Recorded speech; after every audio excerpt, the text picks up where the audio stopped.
ミセスの原点、フェーズ1振り返り、第3弾の後編です。前編をまだ見ていない方は、右上のリンクからご覧いただけます。それでは、後編をどうぞ。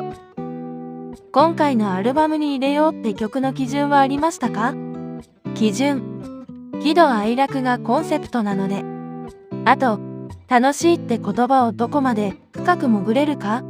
ていうのがコンセプトだったので、楽しいってことは楽しくないって感情がないと生まれない感情だと思うし、っていう全てのものを提供したかったというか、楽しいを楽しいで終わらせるんじゃなくて、VIP だったり LP だったり憂いのある感情があるからこそ感じることはたくさんあるのかなってことで、何か気づくきっかけになればいいなっていうのは全部通じてるかもしれないですね。VIP とか普通に歌詞として聞くと傷ついちゃうと思うんですけど、傷ついても何か気づいてくれるのであれば別に憎まれ役でもいいと思ってるし、という全部のところで何か感じてほしいっていうのも、みんなからの SOS もなんかわかんないけど、きっとみんな助けてほしいんだろうし、自分も助けてほしい一員だから気持ちはわかるし、で、自分が気持ちが楽になった言葉たちを根源に置いて、幸せの概念とかっていうのを歌おうかなと思いました。いろんなことを覆して言ってやろうという風に取れるし、ああ、笑い。どうなんですかね。確かにアングルを変えると危機感なんかはあったりするのかなと思っちゃったりするんですけど、結構リスナーに委ねちゃうのが好きなんで、映画見終わった後、あれどういう意味だと思う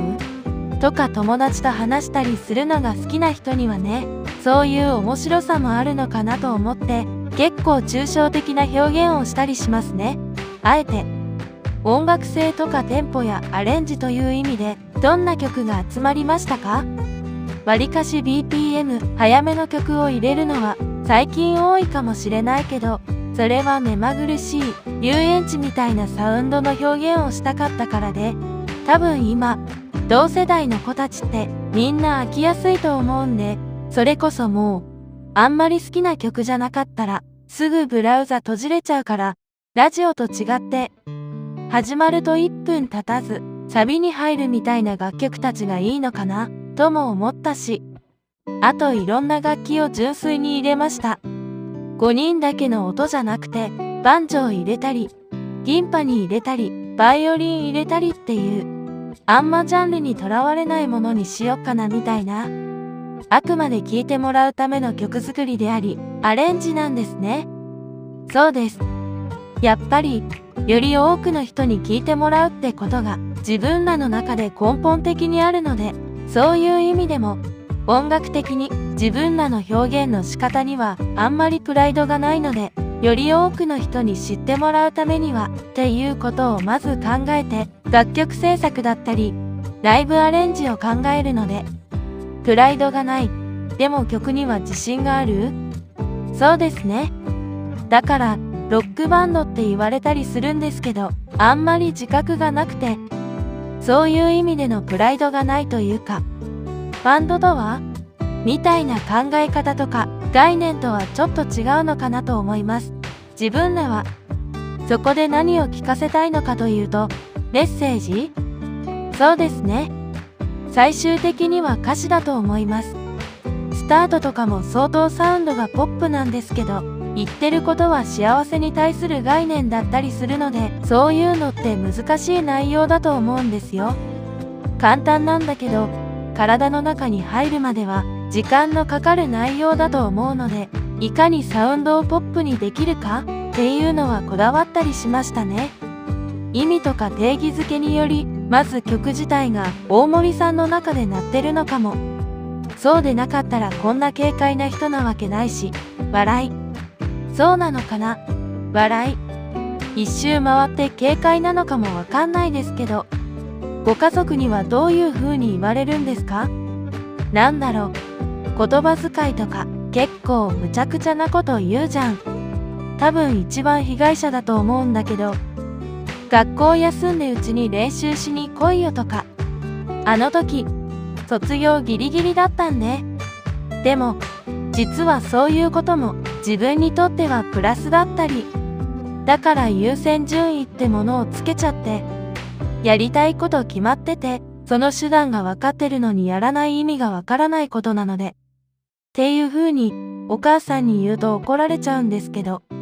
演奏面で手応えを感じている曲と理由を教えてください。僕はトラック2のリスキーゲーム。事実上3回目の収録にはなるんですけど、ミセスにとってもとても大事な楽曲だと思いますし、最初は自分もキーボード始めたばっかりで、アレンジもどうしたらいいかわかんなかったんですけど、今回は自分でもいい音色を見つけられたなというか、曲とマッチしたキーボードが入れられたなという感触はあって、音色的には楽しい楽曲になってると思います。僕は LP、歌詞の内容とかも哀愁があるというか、無礼について歌ってる曲でもあるんですけど、実はドラムは同期のドラムと生のドラムと、それにベースがすごくタイトに絡むというか、空気感を大事にしてて、レコーディングの時もブレイクの決めのところとかもね、合わせながらやったりとかして、レコーディングの時の空気感も一番緊迫してたというか緊張感があって、僕はスタートで初めてギター以外の楽器、バンジョーを入れてるんですけど、スタートのレコーディングのためにバンジョーを1ヶ月ぐらい前に買って練習してレコーディングしたんで、挑戦的というか思い入れのある曲になってますね。あと、途中でギターソロがあるんですけど、そこでいかにロックを織り交ぜるか、自分のエキスを入れられるかを意識してやりました。私はトラック5のゼンマイですね。唯一の癒し曲というか、唯一私がコーラスで入ってる曲なんです。普段は元木が全部コーラスも入れるんですけど、初めて女の子の声を使いたいって言ってもらって重ねた曲で、いかに元木に寄り添えるか、いろいろ可愛い声を頑張って出せと言われ続けて撮った曲ですね。そして大森さんは作者なんであれですが、最後の道徳と皿が一番最後に書き下ろした曲で、レコーディング中、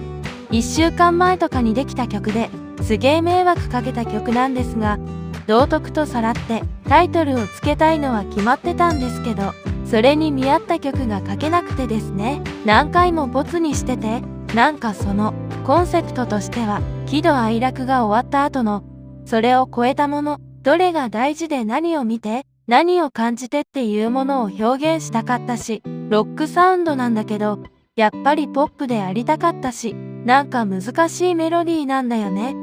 多分この6曲の中では、難しいメロディーで複雑な構成なんですけど、なんか違う、もう一歩、次につながる曲を、ここで書かなきゃいけないなと思って、道徳と皿って言葉が浮かんだんですか？はい。アルバムのジャケットが僕の案なんですよ。相当わがまま言わせてもらって、スケッチに描いてですね、果物が皿の上に乗ってて、いろんな色があってっていうのを、果物イコール道徳にかけてるんですけど、ジャケットもいつ落ちてしまうかわからない、崩れてしまうかわかんないっていうテーマがあって、ちゃんとそこに結びつけたかったんですよね。ジャケットからアートワークから楽曲、全部伏線回収できる楽曲にしたくて、世界観が頭の中にあるんですね。全体図を作んないと曲が書けなかったりするので、今回もバラエティっていうアルバム名が決まってから書き下ろしたんです。大森さんの中にコンセプトがないとアルバムを聴かせる意味がないと？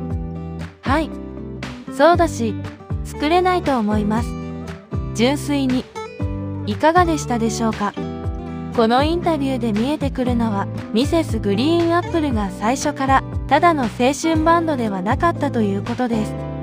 大森さんは影響や背景を飾って語るよりも、今、頭の中で鳴っているものを形にしてメンバーと共有する。その実務と本能で音楽を前へ進めていきます。そして幸せを安易に提供するのではなく、聞く人の心にある根源に触れる言葉をポップなサウンドに包んで届ける。このバランス感覚がメジャー1作目の時点ですでに明確でした。さらに、バンドという概念に縛られず、同じ目標を持った5人がたまたまこの表現形態を選んだ。その捉え方が今のフェーズ3にもつながっているように感じます。よろしければコメントで、この発言が刺さった、この曲の見方が変わったなど、あなたの感想も教えてください。本動画が少しでも皆さんの心に届き、彼らの音楽への愛が深まれば幸いです。最後に、チャンネル登録と高評価をよろしくお願いいたします。それでは、また次の動画でお会いしましょう。ありがとうございました。